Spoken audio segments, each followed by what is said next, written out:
The Prince Sultan bin Abdulaziz International Prize for Water is a leading scientific award for innovation in water research. Established in 2002 by His Royal Highness Saudi Crown Prince Sultan bin Abdulaziz, the prize recognizes work that addresses today's water-related challenges in creative and effective ways.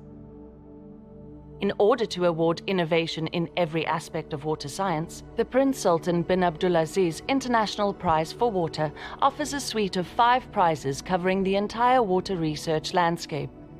These are bestowed every 2 years at an award ceremony held in cooperation with the United Nations at the United Nations headquarters.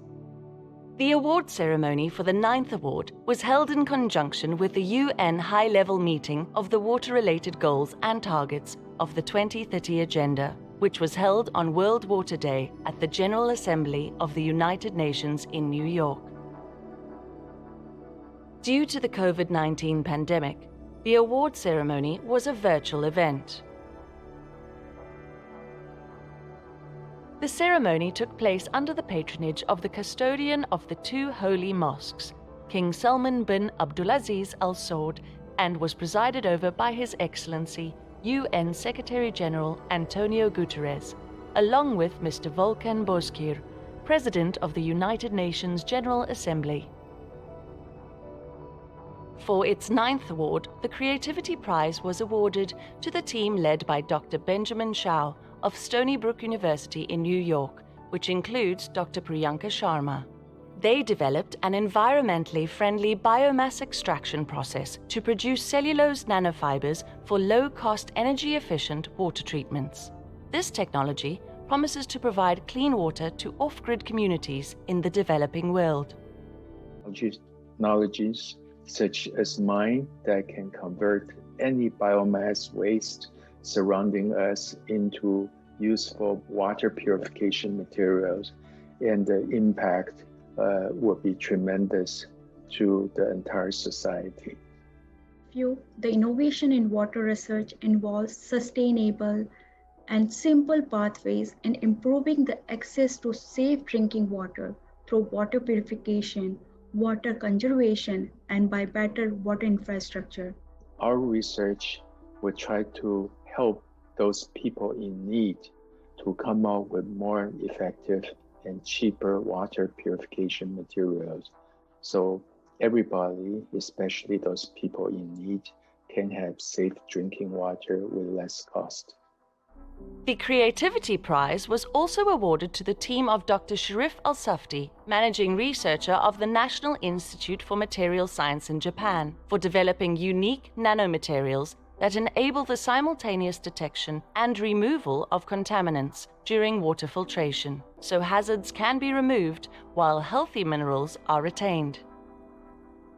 We have 80% of the waters disease coming from the water, disease coming from the waters. And we don't have technology coming to treat that, or it's very difficult to say it. So innovation, water research are in need. This filter membrane can uptake and captures all hazards in the waters in very, very quick, in minutes, during the filtration process. You just put this filter in the waters and connect it with the tap waters or any kind brackish water or surface waters. It can make your water pure. The Surface Water Prize was awarded to Dr. Zbigniew Kunzewicz, Professor of Earth Sciences at the Polish Academy of Sciences in Poznan. His work engages with the complex relationship between flood risk, river flow, climate change, and human activity. He uses this knowledge to develop a diversified portfolio of flood risk management approaches that work together for maximum net effect. The domain of my expertise and experience embraces a range of dimensions of flood science, including relations between climate change and floods, as well as climate variability and floods, and multiple strategies for flood risk reduction. The Groundwater Prize was awarded to Dr. J. Jaime Gomez Hernandez of the Universitat Politécnica de Valencia in Spain, for work on solving the inverse problem in hydrogeology. His self-calibrating method reliably depicts groundwater flow from limited sample locations, despite extreme variability, by using pilot points to not only estimate the parameters, but also to estimate their uncertainty. The Prince Sultan bin Abdulaziz Prize of Water has become the Nobel Prize of Water. I have received congratulations from all over the world as soon as the news went out. In particular for groundwater, it is the opportunity to put the limelight on this many times forgotten resource. If I focus on groundwater, on the Groundwater Prize, I can see that all the winners, past winners, have proposed innovative tools to better understand how groundwater behaves underground. A couple of the past winners have developed ways to incorporate GIS in better groundwater modeling. Others have developed ways to understand and cope with groundwater contamination.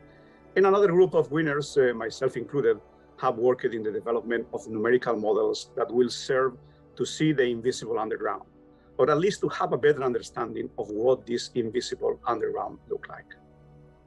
The Alternative Water Resources Prize was awarded to Dr. Pen Wang of the King Abdullah Universities of Science and Technology, Saudi Arabia, for a diverse portfolio of innovative work, including solar energy-driven freshwater generation with environmental nanotechnology, solar desalination, zero liquid discharge desalination, and atmospheric water harvesting.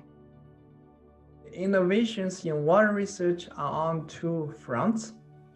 First is augmentation of fresh water supply by sustainable water management and by tapping into alternative water resources. Now, the second front of water innovation is on reducing energy and thus carbon footprint of freshwater production. The prize covers both fronts very well.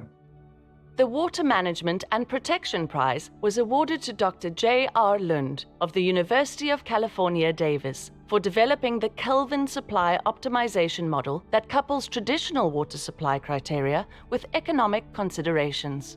It also demonstrates how game theory, through the creative use of non-cooperative games, can be harnessed to develop more effective water management policies.